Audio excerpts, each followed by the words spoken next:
बिस्मिल्लाहिर्रहमानिर्रहीम। My name is Mohammad Sufiyan and I am physics teacher. आज हम डिस्कस करने जा रहे हैं topic simple pendulum. Simple pendulum क्या होता है? Consider a simple pendulum which consist of bob of mass m is suspended from a rigid support by a string of length l। हमारे पास एक सिंपल पेंडुलम है। सिंपल पेंडुलम कंसिस्ट करता है दो चीजों के ऊपर। एक हमारे पास है बॉब जिसका मास है m और एक हमारे पास है स्ट्रिंग जिसकी लेंथ है l।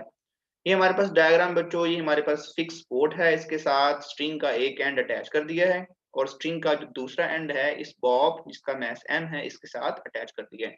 जब ये बॉब ओ पॉइंट पे होगा, ओ का मतलब क्या है? Mean point. जब ये बॉब मीन पॉइंट पे होगा तो इसका वेट वर्टिकली डाउनवर्ड होगा, दैट इज mg। तो ये mg वेट जो है बॉब का, उस रस्सी के अंदर, स्ट्रिंग के अंदर जो टेंशन है उसे बैलेंस कर रहा होगा। जब इस बॉब को आप डिस्प्लेस करवाएंगे एक्सट्रीम पोजीशन तक तो ये रस्सी वर्टिकल लाइन के साथ कुछ एंगल स्पैन करेगी थीटा। तो अगर हम इस लाइन को, ये वाली लाइन, इसे हम एक्सटेंड कर दें डाउनवर्ड तो mg जो कि इस बॉब का वेट है डायरेक्टेड डाउनवर्ड है, ये एंगल बनाएगा थीटा। तो अब इस वेट के दो कंपोनेंट बनेंगे, एक बनेगा mg cos ऑफ थीटा, एक बनेगा mg sin ऑफ थीटा। जो थीटा के सामने वाला कंपोनेंट होता है उसमें साइन फंक्शन आता है, जो थीटा के बिल्कुल साथ वाला कंपोनेंट होता है उसमें cos थीटा आता है। तो इस कंपोनेंट को हम इस पॉइंट पर भी ड्रॉ कर सकते हैं। अब टेंशन को कौन सा कंपोनेंट बैलेंस कर रहा है? mg cos ऑफ थीटा इस रस्सी के अंदर जो टेंशन है उसे बैलेंस कर रहा है, और जो mg sin ऑफ थीटा है इस बॉब को टूवर्ड मीन पोजीशन लेकर आएगा। इट मीन ये रिस्टोरिंग फोर्स जनरेट करेगा या प्रोवाइड करेगा। तो जब हम इस बॉब को मीन पोजीशन से एक्सट्रीम पोजीशन तक डिस्प्लेस करवाते हैं तो ये आर्क लेंथ s और कॉर्ड x कवर करता है। अगर थीटा बहुत छोटा होगा तो कॉर्ड x और आर्क लेंथ s दोनों क्या हो जाएंगी? इक्वल हो जाएंगी। तो अब हमने फाइंड क्या करना है? We want to find out the expression of time period for this simple pendulum. हमें सिंपल पेंडुलम का क्या फाइंड करना चाहते हैं? टाइम पीरियड फाइंड करना चाहते हैं। तो when the bob is displaced from its mean position through a small angle and release, it start to and fro motion about mean position। जब हम इस बॉब को एक्सट्रीम पोजीशन पर ले जाकर छोड़ देंगे तो ये यूं वाइब्रेट करना स्टार्ट कर देगा टू एंड फ्रो। तो इस वाइब्रेशन की फ्रीक्वेंसी भी होगी, इस वाइब्रेशन का टाइम पीरियड भी होगा, वो हम फाइंड करेंगे।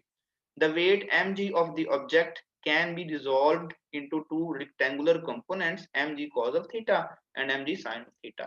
The component of the weight mg cos of theta will balance the tension in string।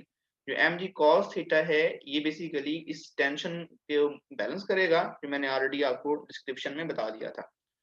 तो अगेन वही डायग्राम बच्चों हमारे पास, ठीक है। The restoring force acting on the object will be. अब इस बॉब के अंदर जो रिस्टोरिंग फोर्स पैदा की जाएगी वो की जाएगी by mg sine of theta. अब यहाँ पर माइनस साइन क्यों लगाया है? माइनस साइन का मतलब ये restoring force toward mean position है, तो हम इसको एक्सटर्नल फोर्स जो कि मीन से आउटवर्ड थी वो लगाकर लेकर गए थे, और जो रिस्टोरिंग है उसके क्या होगी? ऑपोजिट होगी। तो यहाँ पर रिस्टोरिंग फोर्स को F से रिप्रेजेंट किया गया है। F become equal to minus mg sine of theta. बच्चों when theta is very very small, जब थीटा बहुत छोटा होगा तो साइन थीटा की वैल्यू थीटा के इक्वल ही आएगी। अच्छा, नेक्स्ट हमारे पास है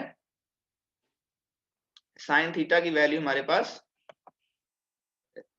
साइन थीटा की वैल्यू हमारे पास थीटा के इक्वल ही आएगी। अब हम जानते हैं कि F is equal to minus m g theta, तो साइन थीटा की जगह पे मैंने क्या पुट कर दिया? थीटा पुट कर दिया, ये बन गई इक्वेशन नंबर 1। और हम जानते हैं according to Newton second law F किसके इक्वल होता है? ma के इक्वल होता है। अब इक्वेशन 1 और 2 की लेफ्ट साइड इक्वल है, राइट भी क्या होगी? इक्वल होगी। Comparing 1 and 2 we get ma become equal to minus m g theta. तो ये m से m क्या हो जाएगा? कैंसिल। जब m से m कैंसिल होगा तो a become equal to minus g theta. बच्चे we know that s become equal to r theta, ये हम चैप्टर नंबर 5 में डिस्कस कर चुके हैं। थीटा जब बहुत छोटा होगा तो s किसके इक्वल होगा? x के। s थी आर्क लेंथ और x हमारे पास है कॉर्ड लाइन। तो हम यहाँ पर पुट करेंगे s की जगह पे हमने क्या पुट कर दिया? x। और चूंकि हमारे पास ये सर्कल जो बनेगा, ये जो सिंपल पेंडुलम एक सर्कल स्पैन करेगा, उसका जो रेडियस है वो हमारे पास इस लेंथ के इक्वल है। तो मैंने r को कन्वर्ट कर दिया l के साथ, थीटा वैसे ही आ जाएगा। यहाँ से थीटा की वैल्यू क्या आई, x ओवर l। अभी x ओवर l जो थीटा की वैल्यू है आप इस इक्वेशन में पुट कर दें, तो हमारे पास a फिर किसके इक्वल आएगा, माइनस जी एक्स ओवर l। अब g भी कांस्टेंट है, l भी कांस्टेंट है, इन दोनों को हम एक साथ लिख देते हैं, a become equal to minus g over l x। अब g ओवर l कांस्टेंट है तो a is proportional to x, वही बात जो हमने सिंपल हार्मोनिक मोशन में डिस्कस की थी।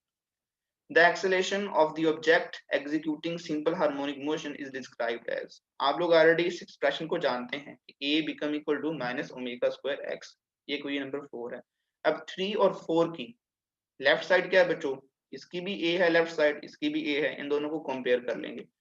तो comparing equation number 4 and 3 we have, मैंने ऑलरेडी रिमेंबर रखने के लिए, याद रखने के लिए इनको ऊपर लिख भी दिए हैं। 4 और 3 को कंपेयर करेंगे, जब कंपेयर करेंगे तो minus omega square x become equal to minus g over l x. Minus से माइनस कट जाएगा, एक्स से एक्स कट जाएगा, तो हमारे पास ओमेगा स्क्वायर किसके इक्वल आया, जी ओवर एल के इक्वल आया। तो हमने ओमेगा फाइंड करना है, तो यहाँ पर अंडर रूट आ जाएगा, under root become equal to g over l. Now we have to find time period. Time period की क्या बात है बच्चों, time period of simple pendulum simple harmonic oscillator is described as, simple pendulum का जो time period होता है वो कैसे डिस्क्राइब करते हैं, ये एक्सप्रेशन हम ऑलरेडी जानते हैं, t become equal to 2 pi over omega. Omega की वैल्यू हमारे पास क्या थी, under root g over l. तो मैंने यहाँ पर ओमेगा की जगह पर under root g over l put किया, उसका रेसिप्रोक लिया, तो मेरे पास ये बन गया, time period become equal to 2 pi L over g. तो ये हमारे पास एक्सप्रेशन बन जाना था बच्चों। इसके बाद ये एक्सप्रेशन आएगा, मतलब ओमेगा की वैल्यू मैंने पुट की यहाँ पर, ठीक है।